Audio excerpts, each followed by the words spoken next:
As a scholar, former barrister and Attorney General, George Brandis is a lover of history, and as the former High Commissioner to the UK, came to know Prince Charles personally. He is a man who wants to use the accident of nature that saw him born to be king to do good in the world.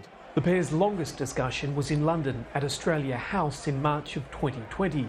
With Australia still smouldering from bushfires, the Prince of Wales attended a fundraiser as the guest of honour, just days before the city's lockdown. I have, above all, felt the greatest possible sense of admiration for the extraordinary determination and resilience of the Australian people. He was very interested in what Australia and what the Morrison government was doing about climate change.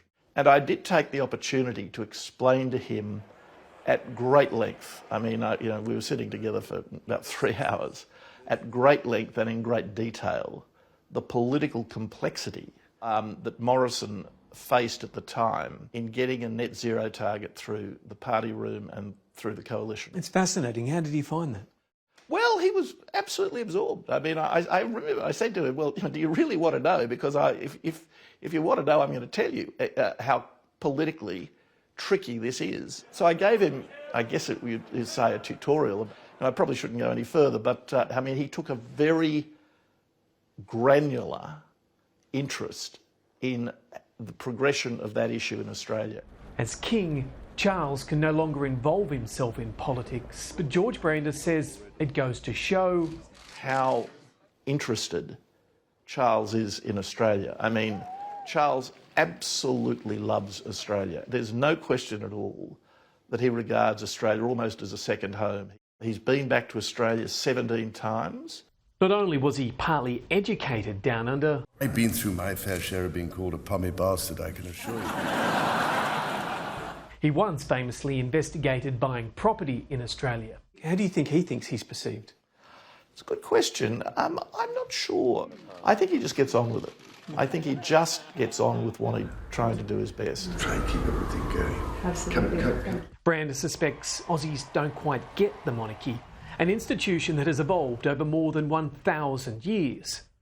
While it no longer has any great authority, he believes it has unrivalled convening power to do good. If the monarch, the king or the queen, or a senior member of the royal family decides to take up a cause, that cause really gets taken very seriously. The former High Commissioner says, judging by his genetics, Australians should expect Charles's reign to last not merely years, but decades.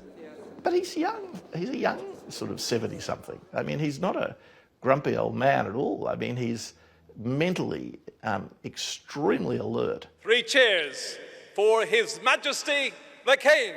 Hip hip, hooray! While others may have an appetite for a republic, Brandis isn't one of them. The idea that the monarchy is, a medieval hangover is rubbish. The monarchy is an evolving institution that has shown a huge capacity to reinvent itself. Is there a thrill in knowing that you're going inside the gates and then you... There is a bit. There is a bit. Certainly the first time, sure. What were you thinking at those moments? I was just nervous, you don't want to say the wrong thing. But these are people who have spent their life putting other people at ease, and it was as easy as can be. I need to think that it wasn't always a palace. It was a lovely, stately home which has emerged into a palace. That's right. Palace or otherwise, the institution provides a ballast for Britons during times of uncertainty.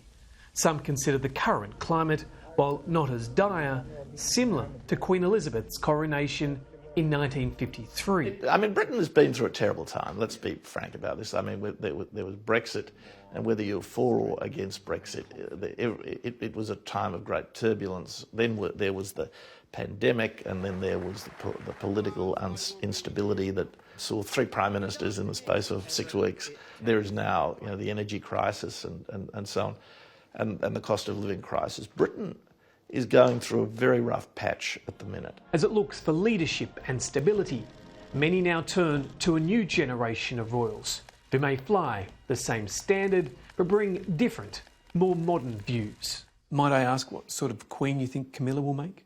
she's a fun person, Camilla. She's got a twinkle in her eye. She's very good with people. I remember at the end of this visit, she said, "Now come and introduce me to the staff who've been doing all the waiting and preparing the food." And she was great with them. You know, she's a terrific person, as a matter of fact. Do you think she grounds him a bit more? I suspect so. Most wives do. A surprise duel, perhaps, in a new king's crown. Jonathan Lee, Sky News.